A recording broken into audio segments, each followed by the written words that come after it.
13 राज्यों में तूफान है। जी हाँ, देखिए स्क्रीन पर तस्वीरें आ चुकी हैं। 13 राज्यों में तूफान, दिल्ली एनसीआर में राहत है। 13 राज्यों में यहां पर अलर्ट जारी किया गया है। 60 किलोमीटर प्रति घंटे की रफ्तार से हवाओं की रफ्तार होगी। जी हाँ, तो आपको भी सावधानी बरतनी होगी। 5 जुलाई तक कई राज्यों में भारी बारिश होने की आशंका है दर्शकों, और 25 से ज्यादा जिलों में यूपी का ऑरेंज अलर्ट, यानी कि यूपी में ऑरेंज अलर्ट है। जी हाँ, यहां आपको बता दें 15 मिलीमीटर प्रति घंटा से अधिक बारिश की आशंका है। बारिश को लेकर, हवाओं को लेकर पहले से ही मौसम विभाग ने आम जनता को चेता दिया है। महाराष्ट्र, गुजरात के कई जिलों में रेड अलर्ट है, वहां भी अलर्ट जारी किया गया है, रेड अलर्ट। दिल्ली में 3 से 5 जुलाई तक भारी बारिश का अनुमान है। और अब देखिए, आज 2 जुलाई का दिन है, आज से 5 जुलाई तक भारी बारिश होगी दिल्ली में। कई क्षेत्रों में बिजली गिरने की चेतावनी भी है, तो आपको अलर्ट मोड पर रहना होगा, क्योंकि पहले से ही मौसम विभाग आपको जानकारी दे रहा है, आपको चेता रहा है और सावधानी बरतने की अपील कर रहा है। आपको बताएं 13 राज्यों में तूफान, दिल्ली एनसीआर में राहत। देखिए फाइनली दिल्ली के लोगों को, एनसीआर के लोगों को राहत तो मिली है। आज से ही मौसम का यूटर्न नजर आ रहा है। मॉनसून को लेकर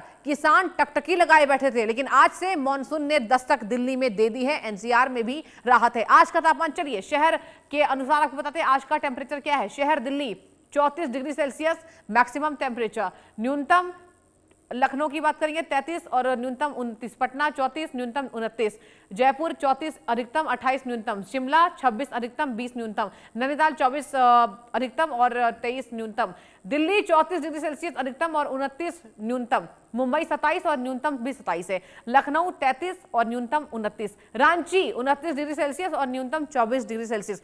तो ये जो तापमान में गिरावट है, ये आप साफ तौर पर देख पा रहे होंगे कि इसने राहत दी है। मेरे संवाददाता ग्राउंड जीरो से, बिहार से रितेश मिश्रा जुड़ चुके। चलिए जानकारी लेते हैं कि आखिर बिहार में जो लू चल रही थी, बिहार में ज्यादा गर्मी पड़ती है, क्या हालात है। रितेश, सबसे पहले मैं आपसे यही पूछना चाहूंगी, देखिए बिहार के गांवों में जब आप जाओ तो अत्यधिक गर्मी अनुभव होता है। अभी क्या हालचाल है बिहार का और क्या स्थिति है बिहार के तापमान को लेकर?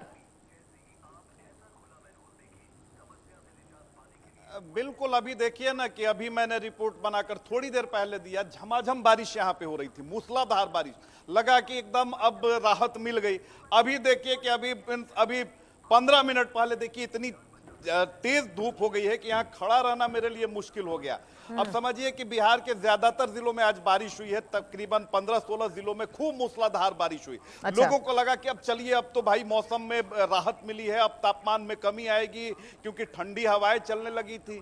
लेकिन अचानक फिर मौसम ने करवट ले लिया। लग रहा है कि इस बार मानसून ने जैसे आंख मिचौनी खेलना शुरू कर दिया है। लग रहा है कि इंद्रदेव जो है वो बिहार से नाराज चल रहे हैं, क्योंकि अभी थोड़ी देर पहले यहीं से मैंने रिपोर्ट बनाकर दिया, खूब तेज मूसलाधार बारिश हुई और उसके बाद अभी देखिए कि फिर तेज धूप हो गई और तापमान लग रहा है कि फिर 40 डिग्री सेंटीग्रेड पहुंच जाएगा। तो बिहार में मौसम, ये जो मॉनसून है उसने पूरी तरीके से दम तोड़ दिया है, बेहद कमजोर पड़ चुका है। और मौसम विभाग, आईएमडी के जितने भी प्रेडिक्शंस हैं, जितने भी स्पेकुलेशन है, ये सारे फेल साबित हो रहे हैं। क्योंकि आकलन ये किया गया था कि आज ज्यादातर जिलों में खूब तेज बारिश होगी, बारिश हुई भी, लेकिन ये कहा गया था कि ये राहत जो है वो आगे भी बरकरार रहेगी। लेकिन आप देखिए कि मैं खुद धूप में ये लाइव कर रहा हूं और इतनी ज्यादा तेज गर्मी और उमस है कि अगर मैं किसी को बोलूं कि यहाँ थोड़ी देर पहले बारिश हुई थी, तो वो अगर उसने नहीं देखा होगा तो उसे विश्वास ही नहीं होगा कि ये स्थिति है। तो कहीं बारिश हो रही है, कहीं अलर्ट जारी किया गया है, कहीं हीट वेव बिहार में चल रहा है। 38 जिले हैं, लेकिन 38 जिलों में अलग अलग मौसम का एहसास हो रहा है। कहीं आप देखिए ना कि औरंगाबाद, भभुआ, कैमूर और बक्सर में तापमान 44 डिग्री सेंटीग्रेड पहुंच चुका है। तो उधर अगर किशनगंज चले जाएं, अररिया चले जाएं, तो वहां कहीं बारिश हो रही है, कभी मौसम ठंडा हो जा रहा है।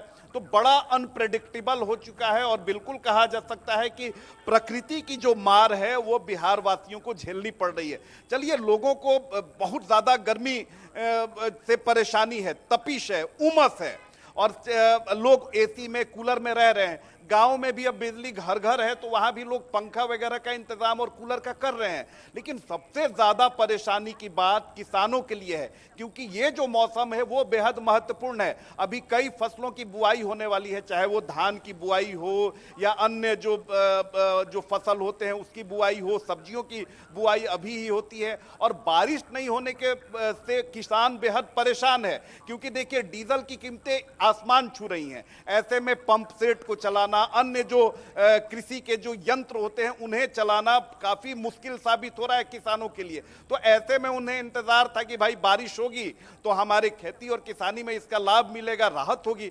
लेकिन बारिश जो है वो पता नहीं क्या हो गया है, इस बार मॉनसून क्यों आने का नाम नहीं ले रहा है, किसी को समझ नहीं आ रहा है। मैं तो मौसम विभाग के वैज्ञानिकों से लगातार सवाल पूछ रहा हूं कि भाई आप लोग कैसे फेल हो जा रहे हैं। आप सारी चीजें वैज्ञानिक कैलकुलेशन करते हैं, साइंटिफिक कैलकुलेशन होता है, लेकिन कैलकुलेशन क्यों फेल हो जा रहा है? तो वो उसका भी कारण बताते हैं कि ये पश्चिमी विक्षोभ, पूर्वी विक्षोभ का ये असर है, जिसकी वजह से बिहार में मॉनसून ने दम तोड़ दिया है। जबकि देश के कई हिस्सों में आप देखिए कि बाढ़ वाली स्थिति है।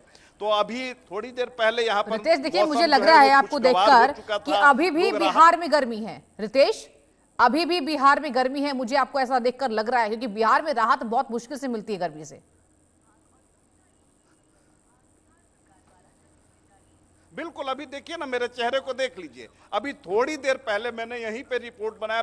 मैं भी काफी खुश था कि बहुत ज्यादा गर्मी थी, उससे निजात मिली है। लेकिन आप देखिए कि आधे घंटे में स्थिति बदल गई। इतनी ज्यादा तेज धूप है कि यहाँ खड़े होकर लग रहा है कि मैं बेहोश होकर बिल्कुल, गिर और जाऊंगा। यही वजह है कि पूरा बिहार चेहरा की आम जनता, रितेश, ये सोच रही होगी कि जल्द मॉनसून दस्तक दे। रितेश, ग्राउंड जीरो से तमाम जानकारी देने के लिए बहुत बहुत धन्यवाद। और आगे बढ़ते हैं। मुंबई में पिछले 2